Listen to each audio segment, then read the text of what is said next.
Hello guys, কেমন আছেন আপনারা সবাই? Welcome back to another video. Last এপিসোডে আমরা দেখেছিলাম একজন ওল্ড ম্যান জিয়াংরানের ঘরটা কেনার জন্য ওকে $4 লাখ দিয়েছিল। তারপর জিয়াংরান ওই ওল্ড ম্যানকে জিজ্ঞেস করতেছিল, আপনি আমাকে একটা কথা বলুন, আপনি এই ঘরটা না দেখেই তো আমাকে টাকা দিয়ে দিলেন, তো আপনার এত তাড়াহুড়োর পেছনে কারণটা কি? তখন ওই ওল্ড ম্যান বলতেছিল, মিস্টার জিয়াং, আপনি বলেছিলেন যে আপনি ঘর বেচবেন, তাই আমি তাড়াতাড়ি এসে আপনাকে পে করে দিয়েছি। আর 1 মাস পর আমার গ্র্যান্ড ডটার এখানে লেখাপড়া করার জন্য আসবে, তাই আমি ঘর না দেখেই আপনাকে টাকা দিয়ে দিয়েছি। তারপর জিয়াংরান বলতেছিল, আপনি তো আমাকে সবকিছুই সত্য সত্য বলে দিলেন, তো আপনার কি মনে হয় না যে আমি আপনার এই দুর্বলতাকে কাজে লাগিয়ে এই ঘরের দাম অনেক বাড়িয়ে দিব? আপনি তো এখানে আশেপাশে কোনো ঘর পাচ্ছেন না, শুধুমাত্র আমিই ঘর বেচতেছি, তো আমি যেটা চাইবো সেটাই আপনি দিবেন। এই কথা শোনার পর ওল্ড ম্যান ভয় পেয়ে গেছিল আর ও বলতেছিল, মিস্টার জিয়াং, প্লিজ আপনি এমনটা করবেন না, আমি আমার সমস্ত সেভিংস দিয়ে এই ঘরটা কিনতেছি, আমার কাছে আপনাকে দেওয়ার মতো আর একটা টাকাও নাই। এই গরিবের সাথে আপনি এমনটা করবেন না প্লিজ মিস্টার জিয়াংরান, আমার কাছে এই ঘরটা কেনা ছাড়া আর কোনো উপায় নাই। জিয়াংরান বলতেছিল, স্যার আপনাকে একদম টেনশন করা লাগবে না, আমি ঘরের প্রাইস একদমই বাড়াবো না, আর আমি আপনার কাছেই ঘর বেচবো। আর তারপর আমরা দেখতে পাই জিয়াংরান ওইখানে কন্ট্রাক্ট সাইন করে দিয়েছে। কন্ট্রাক্ট সাইন করার পর ওই ওল্ড ম্যান অনেক খুশি হয়ে গেছিল আর উনি বলতেছিল, এটা তো অনেক ভালো ব্যাপার যে 3 মাস পরে এই ঘরটা আমাদের হয়ে যাবে, আর আমি আমার গ্র্যান্ড ডটারকে ভিলেজ থেকে নিয়ে আসতে পারবো।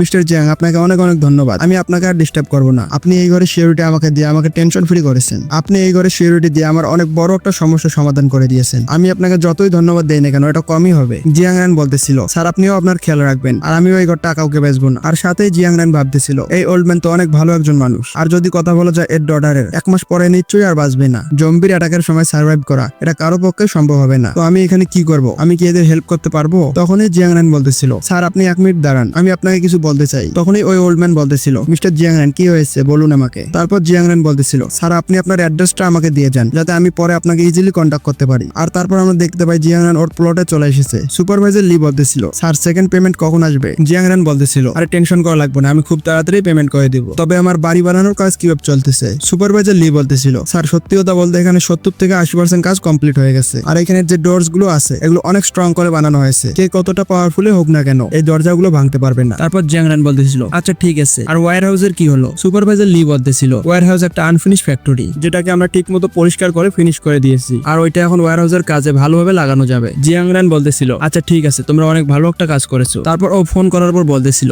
জ্যানস্যাং তুমি তোমার পণ্যগুলো পাঠিয়ে দাও, আমার ওয়্যার হাউস একদম তৈরি, আর ওর মধ্যে সবগুলো পণ্যই রাখা যাবে। তারপর আমরা দেখতে পাই জিয়াংরানের ওয়্যার হাউসে সবগুলো পণ্য এসে গেছে। ওইখানে থাকা সকল লোক বলতেছিল, এটা তো অনেক অবাক করা ব্যাপার যে এই ছেলেটা এখানে এত কিছু একসাথে জোগাড় করতেছে। আমি যখন ভেতরে এন্টার করতেছিলাম আমি তো অবাক হয়ে গেছিলাম, দেখে এমনটা মনে হচ্ছিল যে আমি অন্য একটা কান্ট্রির বর্ডারে এসে গেছি। সত্যি বড় লোকদের শখ একদম অদ্ভুত হয়। জিয়াংরান বলতেছিল, যতগুলো ফ্রেশ পণ্য আছে সবগুলো তোমরা আলাদা স্টোর করবে, আর যেগুলোর মধ্যে এক্সপায়ারি ডেট কম আছে ওগুলোকে আলাদা রাখবে, যাতে আমি অনেক ভালোভাবে এগুলোকে চিহ্নিত করতে পারি। ওই লোকটা বলতেছিল, আচ্ছা ঠিক আছে বস, আপনাকে একদম টেনশন করা লাগবে না, এগুলো আমরা ঠিকভাবে রেখে দিব। কাজ কমপ্লিট হওয়ার পর জিয়াংরান বলতেছিল, তো ফাইনালি আমি এখানে 10 বছরের সাপ্লাস একসাথে করে ফেলেছি। তখনই সিস্টেম বলতেছিল, হোস্ট আপনি আপনার টাস্ক কমপ্লিট করে ফেলেছেন, আর এর রিওয়ার্ড স্বরূপ আপনি 20 পয়েন্ট পাচ্ছেন। জিয়াংরান বলতেছিল, এখানে সিস্টেম স্টোরের মধ্যে একটা নতুন বক্স আসছে, আর এটা একটা অ্যাওয়েকনিং অ্যাবিলিটির বক্স। সত্যি আমি অনেক লাকি যে জম্বির এর আসার আগে অ্যাবিলিটি অ্যাওয়েকনিং করতে পারবো। 10 পয়েন্ট খরচ করার পর জিয়াংরান মাইন্ডস আই নামের একটা অ্যাবিলিটি পায়, আর ওইটা বর্তমান লেভেল 1 এ ছিল, আর এইটার মাধ্যমে ও জানতে পারবে যে সামনে থাকা লোকটাকে বিশ্বাস করা যাবে কিনা। জিয়াংরান বলতেছিল, এই অ্যাবিলিটিটা আমার অনেক কাজে আসবে, এর মাধ্যমে আমি আমার সাথে থাকা লোকদের চুজ করতে পারবো, আর আমি এটাও জানতে পারবো যে কাকে বিশ্বাস করা যাবে আর কাকে বিশ্বাস করা যাবে না। আর তারপর সিস্টেম বলতেছিল, হোস্ট আপনার জন্য একটা নতুন টাস্ক এসেছে, হোস্ট আপনাকে নিজেকে ফুললি আর্ম করতে হবে, যতগুলো ওয়েপেন সম্ভব আপনি নিজের কাছে রাখেন, আর এর রেওয়ার্ড স্বরূপ আপনি 10 পয়েন্ট পাবেন, আর এর সাথে একটা র্যান্ডম রেওয়ার্ড পাবেন। তখনই জিয়াংরান বলতেছিল, এটা তো অনেক অবাক করা ব্যাপার যে জম্বির এরা আসার আগে আমি এতটা এগিয়ে গেছি যে আমি আমার বন্ধুদেরকে প্রোটেক্ট করতে পারবো, আর ধোঁকাবাজদের তিলে তিলে মারতে পারবো। জিয়াংরান বলতেছিল, সিস্টেম তুমি তো অসাধারণ, তোমার আর আমার চিন্তা ভাবনা একদম তো একই। 10 বছরের খাবার জোগাড় করার পর আমার নেক্সট প্ল্যান এটাই ছিল, কিন্তু তুমি তো আমাকে আগে এই মিশন দিয়ে দিলে, তো আমি এই কাজটাই আগে করব। আর ওই রাতেই আমরা ব্ল্যাক মার্কেটের সিন দেখতে পাই, অনেকগুলো লোক ওইখানে ইল্লিগাল ওয়েপেন কিনতে এসেছে। জিয়াংরান বলতেছিল, এটা হচ্ছে ব্ল্যাক মার্কেট, তো এখানে আমি নিশ্চয়ই আমার কাজের জন্য ওয়েপেন পেয়ে যাব। তখনই জিয়াংরান ওইখানে একটা আওয়াজ শুনতে পায় যে $300 অনেক বেশি, এই জিনিসের জন্য আমি $300 একদমই দিব না। আর তখনই জিয়াংরান ঘুরে ওইদিকে দেখে, আর ওই লোকটা আর কেউ ছিল না, ওটা ছিল বস ক্যাং। বস ক্যাং বলতেছিল, আমি লাস্ট বারের মতো বলতেছি, তুমি যদি আমাকে এটা সেল করো তাহলে আমি এখনই পে করে দিচ্ছি, আর তুমি যদি আমার কাছে এটা সেল না করো তাহলে আমি এখান থেকে এখনই চলে যাচ্ছি। তখনই ওইখানে সেলার বলতেছিল,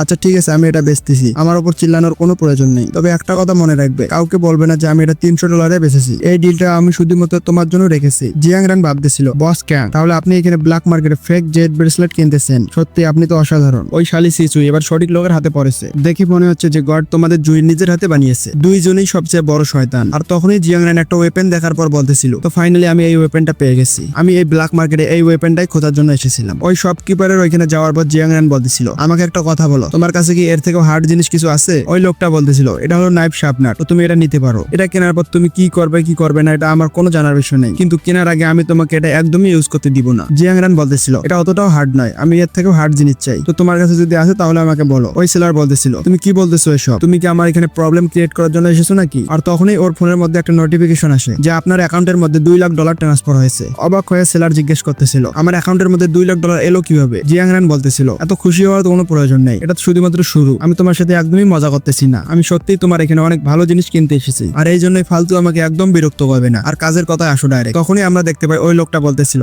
জিয়াও হ্যাং তুমি আমার এখানে আসো, তুমি স্টোরের খেয়াল রাখো, আমি এখনই একটু আসতেছি, আমার একটা ইম্পর্টেন্ট কাজ আছে, আর বস আপনি আমার সাথে আসুন, আমার কাছে অনেক ভালো একটা জিনিস আছে আপনার জন্য। তারপর আমরা দেখতে পাই ও জিয়াংকে বলতেছিল আমার কাছে অনেক ভালো একটা গান আছে, এটা কাছে থাকা লোকেদের ইজিলি মারতে পারবে, আর দূর থেকে এটা কতটা কাজ করবে কি করবে না আমার এটা একদমই জানা নেই, আর এর জন্য আপনাকে আমাকে $2000 পে করতে হবে, আর এর বুলেটও অনেক সস্তা, আর এই জন্য আপনার কোনো সমস্যা হবে না। জিয়াংরান বলতেছিল না না এটা আমার একদমই চলবে না, আমার এর থেকেও ভালো গান প্রয়োজন, তোমার কাছে যদি এর থেকেও ভালো জিনিস থাকে তাহলে আমাকে বলো। জিয়াংরানের কথা শোনার পর ওই সেলার একদম অবাক হয়ে গেছিল। তারপর ওই সেলার বলতেছিল স্যার আপনি এটা দেখুন, এটা একটা কপি রিভলভার, আর এর পারফরমেন্স একদম একটা হ্যান্ডগানের মতো, আর এই জন্য এই আগের গানটার থেকে অনেক ভালোভাবে শুট করতে পারবে, তো আমার মনে হচ্ছে এই গানটা দিয়ে আপনার কাজ হয়ে যাবে, আর এই গানটা আপনাকে কমপক্ষে $5000 দিয়ে কিনতে হবে, আর এর প্রতিটা বুলেট কমপক্ষে $5 দিয়ে কিনতে হবে। আমি মানতেছি এটা অনেক দামি হবে, কিন্তু আপনার জন্য এটা একদম পারফেক্ট। রেগে গিয়ে জিয়াংরান বলতেছিল আমি তোমাকে $2 লাখ দিয়েছিলাম, আর আমি এইরকম সস্তা জিনিস একদমই নিব না, তো তুমি আমাকে $2 লাখ জিনিস দেখাও, আর ওইটা শুধুমাত্র অ্যাডভান্স ছিল, আমি এর থেকেও বেশি তোমাকে দিব, আর এই জন্যই আমাকে কিছু দেখানোর আগে একদমই ভাববে না, তোমার কাছে যে বেস্ট জিনিসগুলো আছে ওগুলো আমাকে দেখাও। ওই কথা শোনার পর সেলার অবাক হয়ে গেছিল, আর ও বলতেছিল কি $2 লাখ শুধুমাত্র প্রি পেমেন্ট ছিল?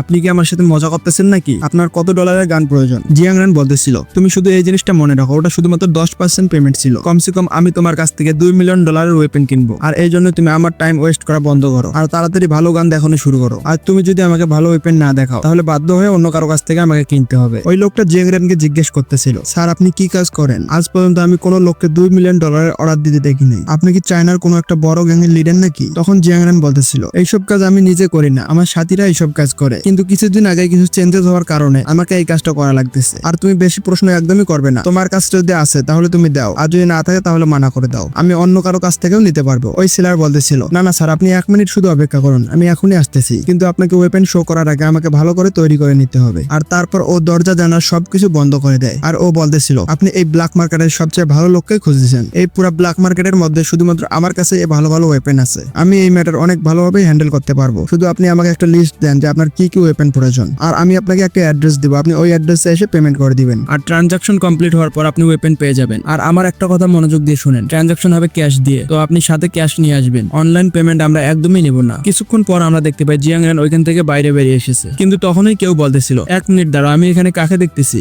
জিয়াংরান তুমি এখানে কি করতেছো? আমরা দেখতে পাই ওই লোকটা আর কেউ নয়, ওটা বস ক্যাং ছিল। তারপর বস ক্যাং বলতেছিল ও আচ্ছা তাহলে তুমি এখানে ইললিগাল অ্যাক্টিভিটিস করতেছো, তাই তো আমি ভাবি যে তুমি এত টাকা পাচ্ছ কই থেকে, মনে হচ্ছে তোমার বড় গ্যাং এর সাথে কানেকশন আছে, আর এটাই হচ্ছে কারণ যে তুমি সিসিউকেও ছেড়ে দিয়েছো, কারণ তোমার কাছে তো অপশনের কোনো কমতি নেই, তো তুমি এখানে কি বেচতে এসেছিলে? তবে একটা কথা বলতে হবে, তোমাকে এই ব্ল্যাক মার্কেটে দেখার পর আমাকে অনেক ভালো লাগতেছে, আর তুমি কি একটা জিনিস জানো যে ইললিগাল কাজ করতে করতে অনেকগুলো লোক এখানেই মরে যায়, আমি এই লাইনের ব্যাপারে অনেক ভালোভাবে জানি, তো তোমাকে এই লাইনে আসা একদমই উচিত হবে না, তুমি গিয়ে সিসিউ এর কাছ থেকে মাপ চাও আর ওর নামে সব প্রপার্টি করে দাও। জিয়াংরান মনে মনে ভাবতেছিল এটা তো অনেক ভালো ব্যাপার যে আমার নতুন এবিলিটি টেস্ট করার জন্য অনেক ভালো একটা লোক পেয়ে গেছে। আর তারপর আমরা দেখতে পাই জিয়াংরান মাইন্ড সাই এবিলিটি অ্যাক্টিভেট করে দিয়েছে। জিয়াংরান দেখতেছিল স্লারকে একদম বিশ্বাস করা যাবে, কিন্তু বস ক্যাংকে একদম বিশ্বাস করা যাবে না। জিয়াংরান মনে মনেই বলতেছিল যেমনটা আমি ভেবেছিলাম, সত্যি এই এবিলিটিটা অনেক কাজের, এর মাধ্যমে আমি জানতে পারবো যে কার উপর বিশ্বাস করা যাবে আর কার উপর বিশ্বাস করা যাবে না। জিয়াংরান বলতেছিল ও আচ্ছা তাই তো আমি বলি যে সিসুই তোমার মতো একটা বুড়ার কাছে গেল কেন? তুমি ব্ল্যাক মার্কেট থেকে কিনা পুরানা জিনিসগুলো নিয়ে গিয়ে ওকে দিয়েছো, আর ও ভেবে নিয়েছিল তোমার কাছে অনেকগুলো টাকা আছে, আর তোমাকে তো দেখেই বোঝা যাচ্ছে যে সেকেন্ড হ্যান্ড জিনিস কেনার তোমার অনেক ভালো একটা শখ আছে। সিচুই তো আমার কাছে আগে ছিল, তো তোমার কাছে তো এটা সেকেন্ড হ্যান্ডই হলো তাই না? আর এই জন্যই তুমি ওকে অনেক পছন্দ করতেছো তাই না? ওই কথা শোনার পর বস ক্যাং রেগে গিয়েছিল, আর ও বলতেছিল শালা তোর এত বড় সাহস, তুই এই কথা বলছিস? আমি তোকে একদমই ছাড়বো না, তুই যদি এই ব্ল্যাক মার্কেটের মধ্যে মরেও যাস তাহলেও কেউ তোকে বাঁচাতে আসবে না। তখনই সেলার বলতেছিল বস আমাকে একটা কথা বলুন, আপনি কি এই লোকটাকে জানেন? জিয়াংরান বলতেছিল হ্যাঁ এই লোকটাকে আমি অনেক ভালোভাবেই চিনি, তুমি এখানে এটাও বলতে পারো যে এই লোকটা আমার অনেক বড় একটা শত্রু, আর এই আমার লাইফে অনেকগুলো প্রবলেম ক্রিয়েট করেছিল। আর তারপর সেলার বলতেছিল বস আপনি একদম টেনশন করবেন না, আপনি আরামসে বাড়ি যান, আমি এই লোকটাকে দেখে নিচ্ছি। এই শালার সাহস কিভাবে হয় যে আমার কাস্টমারের সাথে প্রবলেম ক্রিয়েট করে, এবারে আমাদের হাত থেকে বাঁচতে পারবে না। তারপর জিয়াংরান বলতেছিল একে একদম মারবে না, এই শালার জন্য আমার কাছে অনেকগুলো প্ল্যান আছে, ফিউচারে আমি এর এর সাথে অনেক কিছু করব, তবে তুমি এর দুই একটা হাড্ডি ভাঙতে পারো। আর তারপরে আমরা দেখতে পাই সেলার আর ওর সকল লোক মিলে এগিয়ে যাচ্ছিল। এটা দেখার পর বস ক্যাং ভয় পেয়ে যাচ্ছিল আর ও বলতেছিল, তোমরা কি করতেছো? তোমরা আমার সাথে একদম কিছুই করতে পারবে না, বাইরে আমার অনেক ভালো পরিচয় আছে, তো আমার সাথে কিছু করার চেষ্টা করবে না একদম। তখনই আমরা দেখতে পাই সেলার ওর কাছ থেকে একটা স্টিক বাইরে বাইর করে। এটা দেখার পর বস ক্যাং বলতেছিল, প্লিজ আমাকে মাফ করে দাও বস, আমরা এখানে ঠান্ডা মাথায় বসে কথা বলতে পারি, যদি কিছু টাকা দেওয়ার পর এটা সমাধান হয় তাহলে আমি টাকা দিচ্ছি আপনাদের। কিছুক্ষণ পর আমরা দেখতে পাই বস ক্যাংকে ওরা সবাই মিলে অনেক ভালোভাবে ধুয়ে দিয়েছে। বস ক্যাং ভাবতেছিল, শালা জিয়াং রেন তুই আমার জন্য একটু ওয়েট কর, আমি তোকে একদম ছাড়বো না, তোর এত বড় সাহস হয় কিভাবে তুই আমার বেয়াদবি করিস। 2 দিন পর আমরা দেখতে পাই জিয়াং রেনের ফ্যাক্টরিতে অনেক বড় একটা ট্রাক এসেছে। তারপর সিস্টেম বলতেছিল, হোস্ট আপনি আপনার কাছে অনেকগুলো ওয়েপেন রেখে দিয়েছেন আর এই জন্য আপনার মিশন কমপ্লিট হয়ে গেছে, আর এর রিওয়ার্ড স্বরূপ আপনি 10 পয়েন্ট পাচ্ছেন, আর এখন আপনার কাছে টোটাল 20 পয়েন্ট হয়ে গেছে, আর সাথে একটা র্যান্ডম রিওয়ার্ড স্বরূপ ফিজিক্যাল এনহ্যান্সমেন্ট পোর্শন দেওয়া হচ্ছে, আর এর কারণে আপনার ফিজিক্যাল এবিলিটি +2% পর্যন্ত বেড়ে যাবে। জিয়াং রেন বলতেছিল, এটা তো অনেক ভালো ব্যাপার, এই জিনিসটা আমার অনেক প্রয়োজন ছিল। ফিজিক্যাল এনহ্যান্সমেন্ট পোর্শন লাগানোর কারণে জিয়াং রেনকে অনেক পেইন হচ্ছিল, আর কিছুক্ষণ পর জিয়াং রেনের স্ট্রেংথ +2 পর্যন্ত বেড়ে গেছে। জিয়াং রেন বলতেছিল, একজন এভারেজ মানুষের স্ট্রেংথ 5 হয়, আর ফিজিক্যাল এনহ্যান্সমেন্ট পোর্শন লাগানোর পর আমার স্ট্রেংথ 7 হয়ে গেছে, এর মানে আমার পাওয়ার 40% ইনক্রিজ হয়েছে। তারপর আমরা দেখতে পাই জিয়াং রেন 20 পয়েন্ট ইউজ করে ফিজিক্যাল এনহ্যান্সমেন্ট পোর্শন কিনে ফেলেছে একটা। তারপর জিয়াং রেন বলতেছিল, এই পোর্শনটার সাহায্যে আমি আমার স্ট্রেংথকে +1 বাড়াইতে পারবো, আর তার কিছুক্ষণ পর জিয়াং রেনের পাওয়ার 8 হয়ে গেছে, যেটা একজন এভারেজ মানুষের থেকে 60% বেশি। জিয়াং রেন বলতেছিল, আচ্ছা ঠিক আছে, আমার তো পাওয়ার বেড়ে গেছে, তো এখন আমাকে এটা টেস্ট করতে হবে। জিয়াং রেন ওর হাতে একটা রড উঠায় আর ওটাকে এক কিকের মধ্যে বাঁকা করে ফেলে। জিয়াং রেন বলতেছিল, এটা তো অনেক ভালো ব্যাপার, আগের থেকে আমার পাওয়ার অনেক বেড়ে গেছে, যদি কোনো লোক ওয়েপেন নিয়ে আসে আর আমার কাছে যদি ওয়েপেন না থাকে তাহলে আমি ওকে ইজিলি সামলে নিব,